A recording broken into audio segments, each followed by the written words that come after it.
Hyderabad సోమాజిగూడలోని bliss అపార్ట్మెంట్లను Hydraa commissioner Ranganath పరిశీలించారు. Irrigation NOC లేకుండా నిర్మించినట్లు తెలిపారు. హుసేన్ సాగర్ ఎఫ్టీఎల్లో నిర్మాణం జరుగుతుందని ఫిర్యాదు వచ్చిందన్నారు. అన్ని అనుమతులను పరిశీలించి చర్యలు తీసుకుంటామన్నారు.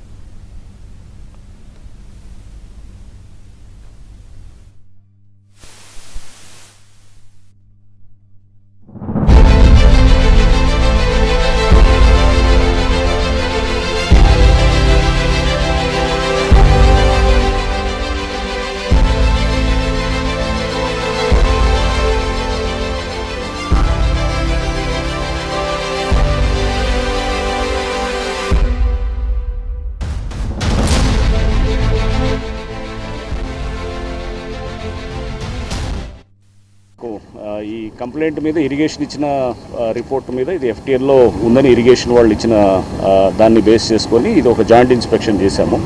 సో దీని మీద ఫర్దర్గా కలెక్టర్ గారి నుంచి రిమార్క్స్ కూడా కాల్ ఫర్ చేశారు. సో ఇవన్నీ వచ్చిన తర్వాత ఒక సమగ్రమైన డెసిషన్ను ఇక్కడ తీసుకోవడం జరుగుతుంది.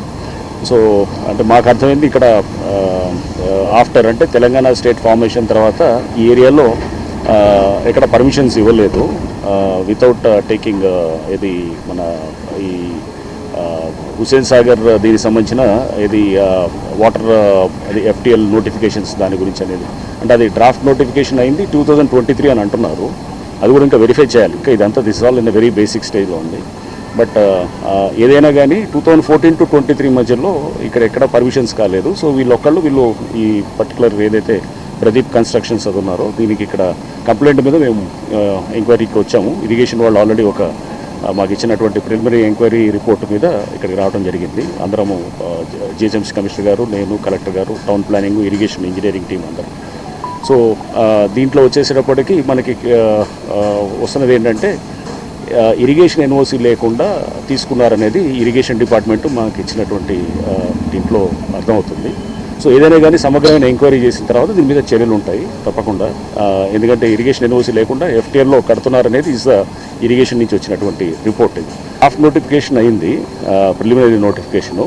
ఇది పబ్లిష్ కాలేదు. బట్ ఎవరికి రాని పర్మిషన్స్ ఇక్కడ ఒక దగ్గర ఎలా వచ్చిందనేది దాన్ని కూడా ఇప్పుడు సమగ్రంగా ఎంక్వైరీ ఎప్పుడు తీసుకున్నారు సార్ పర్మిషన్, ఎవరు ఇచ్చారు? సో దీనికి పర్మిషన్స్ అప్పుడు జిహెచ్ఎంసీ వాళ్ళు ఇచ్చారన్నట్టు చెప్తున్నారు. పర్మిషన్స్ 2018లో వచ్చాయని అంటున్నారు. సో ఆ టైంలో తీసుకున్నారు. అండ్ ఆ టైంలో ఇరిగేషన్ వాళ్ళని సంప్రదించకుండా చేశారనేది ఇరిగేషన్ వాళ్ళ రిపోర్టు. ఏదైనా కానీ పూర్తిగా ఎంక్వైరీ చేసిన తర్వాత దీని మీద ఒక నిర్ణయం తీసుకునేది జిహెచ్ఎంసీ వాడు కలెక్టర్ గారు ఇచ్చిన రిపోర్ట్స్ మీద తీసుకున్న తర్వాత మా తదుపరి చర్యలు ఉంటాయి. అదే కన్స్ట్రక్షన్స్ అయ్యి వాటికి అవుట్ సైడ్ ఎఫ్టీఎల్ ఉన్నట్టు మనకి కనబడుతున్నాయి. ఎఫ్టీఎల్లో ఉన్న వాటికి పర్మిషన్స్ ఇచ్చినాయి తెలంగాణ స్టేట్ ఫార్మేషన్ ముందు ఉన్నట్టుగా కూడా చెప్తున్నారు. సో ఏదైనా కానీ కూడా ఇంకా అది ప్రిలిమినరీ దిశలో ఉన్నది. బట్ ఒకటైతే కనబడుతుంది, ఇరిగేషన్ని అప్పుడు లూప్లో పెట్టకుండా పర్మిషన్స్ తీసుకున్నట్టుగా